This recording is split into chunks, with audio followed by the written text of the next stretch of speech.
Chapitre 9. Petit Chrétien dans la maison d'interprète. Le lendemain matin, après une bonne nuit, Chrétien était reposé et prêt à reprendre son voyage.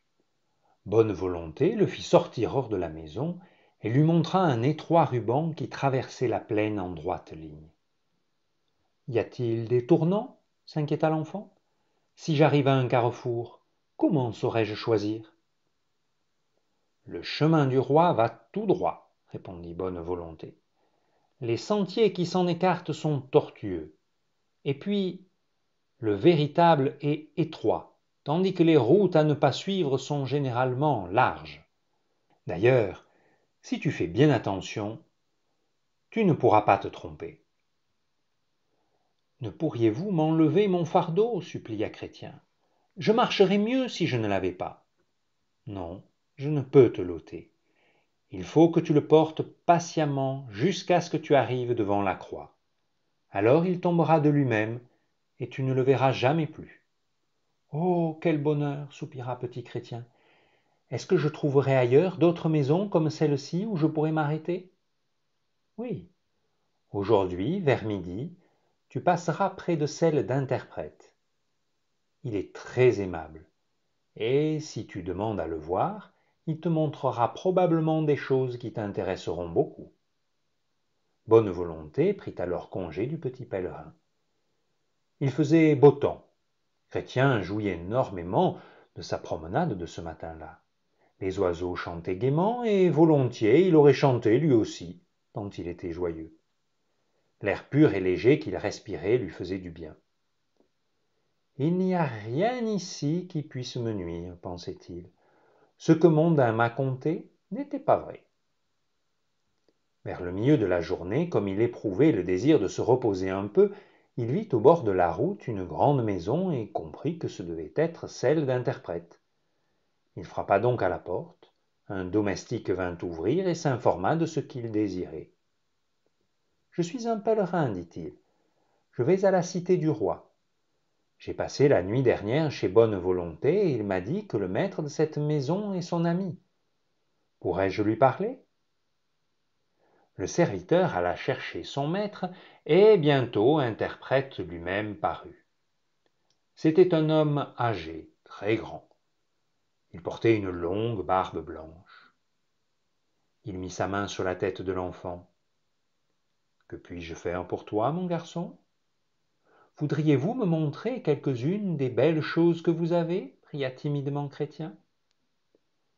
Il venait de réfléchir que si Interprète aimait à recevoir la visite des grandes personnes, ce n'était pas une raison pour qu'il se dérangeât volontiers pour un jeune pèlerin comme lui. Aussi il ajouta « Bonne Volonté m'a assuré que je pouvais venir vous voir. » Interprète sourit. « Bonne Volonté, mon ami, tu es un pèlerin du roi, n'est-ce pas ? Eh bien, viens avec moi. En effet, j'ai plusieurs choses à te faire voir. » Prenant Chrétien par la main, il le fit entrer dans le vestibule où était resté le serviteur. Il demanda une lampe et ouvrit une grande pièce. Les rideaux des fenêtres étaient baissés, mais la chambre fut inondée par la lumière de la lampe et, sur le mur opposé, Chrétien vit un tableau suspendu. Il serra ses mains l'une contre l'autre et se tint immobile, sans parler. Ce tableau représentait un homme. Jamais Petit Chrétien n'avait rien vu d'aussi beau que ce visage. L'homme suivait un sentier de montagne. Autour de lui, sur les rochers, croissaient épines et broussailles qui avaient déchiré son manteau. Ses pieds, meurtris par les pierres, étaient couverts de sang. Il portait un agneau dans ses bras.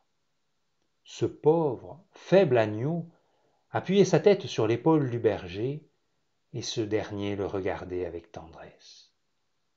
Au-dessous de la gravure, ces mots étaient écrits en lettres d'or.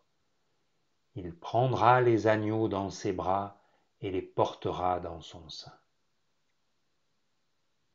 Après un long silence, Chrétien demanda « L'agneau était-il perdu ?» « Oui, répondit Interprète, perdu et sur le point de mourir. Tu vois combien il a l'air harassé et à quel degré sa toison est abîmée. Mais le bon berger a entendu ses gémissements. Il l'a cherché jusqu'à ce qu'il l'ait trouvé, puis il l'a pris dans ses bras et ramené au bercail. Le sentier devait être difficile à gravir. Les pierres ont blessé ses pieds.